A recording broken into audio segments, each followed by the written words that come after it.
You live to die, rejected and alone like a rose, trampled on the ground. You took the fall and thought of me above all, above all powers, above all kings, above all nature and all created things, above all wisdom. Magandang gabi po. Nawa ang pagpapala ng Diyos ay laging sumaatin at ang lahat po ng nakikinig ay nawa ay pagpalain ng ating Panginoon. At bago po tayo magsimula, tayo po'y manalangin. Tayo po'y umuko at manalangin. Dakilang Diyos, marami pong salamat sa gabing ito. Humihingi po kami ng kapatawaran sa aming mga nagawang kasalanan, sa isip, sa salita at sa gawa. Patawarin mo po kami, Panginoon. At dalangin ko po, Panginoon, na maunawa namin ang mga salita mo sa gabing ito. At bigyan mo po ako ng lakas ng loob at masabi. Tulungan mo po ako, Panginoon, na maihayag ko ang iyong salita sa iyong banal na Espiritu. Sa tulong mo po ay masabi at mahayag ko ang iyong salita. Palain mo ang bawat isa sa gabing ito na mananalangin at pagpupuri sa Kanya. Marami pong salamat sa gabing ito at ikaw po ang manguna, banal na Espiritu sa amin, Panginoon. Maraming salamat. Ito po ang aming dalangin sa pangalan ni Jesus. Amen. Ang aking pong ating pong pagbubulayan sa gabing ito ay makikita sa Matthew 10:37-39. Ito po ang sabi. Ang umiibig sa kanyang ama o ina ay higit sa akin, ay hindi karapat-dapat sa akin. Ang umiibig sa kanyang anak ng higit sa akin ay hindi karapat-dapat sa akin. Ang hindi pumasan ng kanyang krus ay hindi sumunod sa akin ay hindi karapat-dapat sa akin. Ang nagsisikap na manatili ang kanyang buhay na siyang mawawalan nito. Ngunit ang mawalan ng kanyang buhay alang-alang sa akin ay magkakamit nito. Amen po. Ang ating pong pamagat na aking pagbubulayan sa gabi ito ay kabuuan ng pagsuko ng buhay. Marami din ang nagsasabi na nalalapit na ang muling pagdating ng ating Panginoong Hesukristo. Kung kailan at ang takdang oras ng panahon ay tanging Diyos lamang ang nakakaalam. Sa bawat araw na ito, alamin natin paano nga ba natin paghahandaan ang mga bagay na ito. Gayon din na hindi naman natin mapipigil ang tinakda ng Diyos. At nasasaad sa Matthew 10, katulad ng yung nating binasa, 10:37-39. Sa ating Panginoong Hesukristo ay kailangan natin isuko sa Kanya ang buhay, sa Kanya ang lahat ng bagay, at sa ating buhay ay hindi na ang ating mga kagustuhan ang nahahayaan nating mangyari sa ating buhay, kundi kung ano ang kalooban ng Diyos. Kilalanin natin siya bilang ating Panginoon, ating Diyos at Panginoon at tagapagligtas. Sa Kanya natin ipagkatiwala ang buong-buo ang ating buhay sa Panginoon. Ang sabi sa 1 14:6, Sumagot si Jesus, "Ako ang daan at katotohanan at ang buhay. Walang makararating sa Ama kundi kundi kung hindi sa pamamagitan ko." Manalig tayo sa mga salita ng Diyos sapagkat lahat ng bagay sa mundong ito ay naglalaho at nawawasak. Subalit ang salita ng Diyos, ang salita ng ating Diyos ay mananatili magpakailanman. Kaya nga mga kapatid, simulan na natin siyasatin ang ating sarili upang saan nga ba nakasandig ang ating buhay. Kung ito ay nakahilig sa mga bagay na mga mundo, ito ay nasisira tulad ng mga material na bagay, kayamanan, o sa Diyos nating ibigay ang buhay at walang hanggan. Ang sabi uli sa Matthew 6:19-21, huwag kayong mag-ipon ng kayamanan. Huwag kayong mag-ipon para sa sarili at kayamanan dito sa lupa na hindi man maraming tanga at kalawang nananira. Nananakaw din ang mga ito at ang magnanakaw. Sa halip, mag-ipon kayo ng kayamanan sa langit dahil doon ay walang tanga at walang nasisira.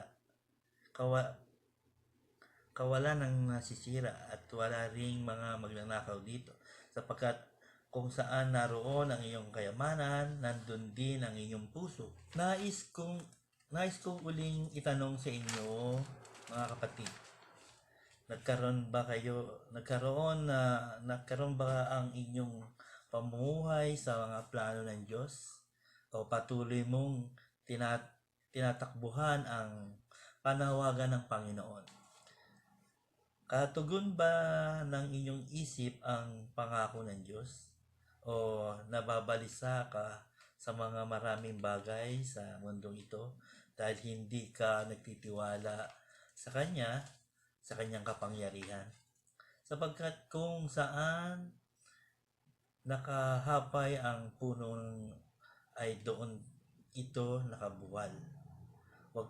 Huwag kayong natakot sa darating na paghuhukom, sapagkat ang Diyos at ang ating pinananganan ay ang siyang magbibigay sa atin ng kalakasan sa panahon ng kapighatian.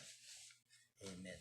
Ang sabi sa Hebreo 12:2-3, ituon natin ang ating paningin kay Jesus na ating pinaglilingkuran at kabuuan ng ating pananampalataya. Dahil sa naghihintay sa Kanya, hindi niya ikinahiya na mamatay sa krus at siyang nangako nakaupo sa kanan ng trono ng Diyos. At siya ngayon nakaupo sa kanan ng trono ng Diyos. Isipin ninyo kung gaano tiniis niya sa kanyang pag-uusig sa mga makasalanan upang hindi tayo manlupaypay, manghinaan ng loob. Amen. Ang mga salita ng Diyos. Kaya nga mga kapatid, sabay-sabay nating ihanda ang ating mga puso at pagdating ng ating Panginoong Hesus at ang buong kagalakan nating hintayin ang kanyang pagbabalik. Amen. Hallelujah. Nawa ay malaman natin ang mga sagot ng ating mga naiisin natin. Tayo ihanda ng ating Panginoon hanggang mga nais mangyari. Purihin ang Diyos. Naway mapagpala kayo sa salita na ibinigay sa atin ng ating Panginoon. Amen. Hallelujah. Purihin ang Diyos. Pinagpala na po ang kanyang salita. Amen. At dalangin din natin, pag-pray din natin ang may mga karamdaman sa gabi ito. sabay-sabay po tayong manalangin at pag-pray din natin ang sino po ang ating ipag-pray sa gabing ito. Kayo na po ang magsabi at sabay-sabay po tayong manalangin. Amen po. Maraming pong salamat sa gabing ito, Panginoon. Kami po ay lalapit sa iyo, Panginoon. Tayo po yumuko at manalangin at sabay-sabay po tayong lumulog sa kanyang trono. Maraming pong salamat, Panginoon. Hallelujah. Purihin ka, Panginoon, sa gabing ito. Kami po ay lumalapit, Panginoon, humihingi ng iyong gabay at lagi mo kaming palakasin sa iyong mga salita. Lord, dinadalangin namin ang bansang Pilipinas sa panahon ng pandemyang ito. Ikaw po ang magplano, mag-ayos, Panginoon, ng bansang Pilipinas.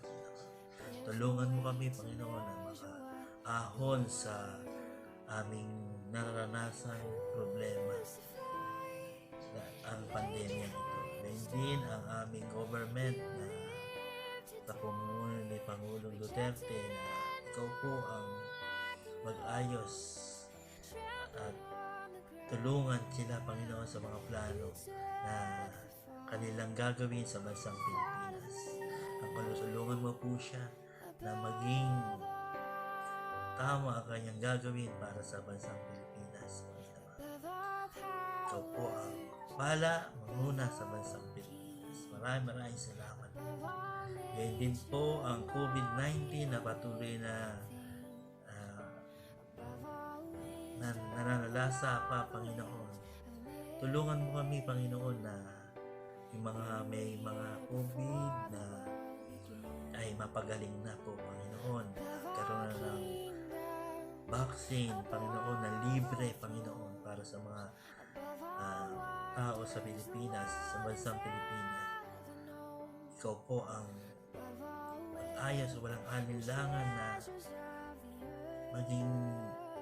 maging ayos ang aming pagbabaksin, Panginoon. Tulungan mo kami, Panginoon. Yung mga frontliner na patuloy pa rin na gumagawa, Panginoon, sa COVID-19 na ito. Bigyan mo sila, Panginoon, ng kalakasan, ng loob, at ikaw po ang laging ingat sa kanila, Panginoon.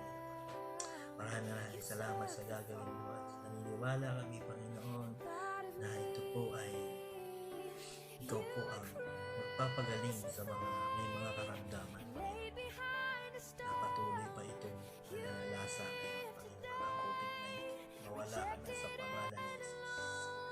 Ngayon din, Panginoon, dinadalangin din namin ang bawat miyembro ng Sita Church ay nawa ay lagi silang nakikinig ng yung mga salita. Kahit online po ito, makapapalakas sila, Panginoon. Pagpalain mo ang bawat miyembro, Panginoon, saan man sila, Panginoon. Huwag mo silang bigyan magkaroon ng karamdaman at huwag mo silang pagpalain mo po sila, Panginoon. Dalayan ko rin po, Panginoon, ang Sita Tagat-Tagata na makakita na po ng bahay-sambahan at kung laloobin mo, Panginoon, ay makapaggawain na po ang Sita Church Tagat-Tagatan. Ikaw po ang manguna, magpala, gayon din ang naghahanap ng bahay-sambahan ng Sita Parent, Panginoon. Tulungan mo po kami na naging maayos ang lahat. Maraming pong salamat sa mga taong nagbibigay, Panginoon. Palain mo po ang mga taong ito, Panginoon. Dalayan din natin ang mga kapastoran, Lord. Ikaw po ang nakakaalam ng kanilang buhay, ng kanilang pangangailangan. May problema o wala, Panginoon. Tulungan mo sila, Panginoon, na lalo pa silang maglingkod sa iyo, Panginoon. Lalo pa nilang makita ang kabutihan mo, Panginoon. Kung may problema pa, Panginoon, ikaw po ang tutugunin ang bawat problema. At nawa ang mga pastor na ito ay lalo pang lumakas, lalo pang magbigay ng kalakasan sa bawat kanilang mga miyembro, Panginoon. Huwag mo silang pabayaan, Panginoon, ang mga kapastoran ng Christ the Answer Church, Panginoon. Ang mga daughter church, Panginoon. Tulungan mo sila, Panginoon. Ilalapit namin ito sa iyo. Maraming pong salamat sa gagawin mo. Kailangan mo rin po ang lahat ng may mga karamdaman sa oras na ito. Ikaw po ang magpapagaling. Ikaw po ang magbibigay ng kalakasan, pagpapala, in the name of Jesus. At palahin mo po ito, Panginoon. Maraming pong salamat sa gabing ito. At ikaw po ang laging pupurihin, pasalamatan. Sa pangalan ni Jesus, ito po aming dalangin. Amen. Palain po kayong lahat sa pangalan ni Jesus. Amen.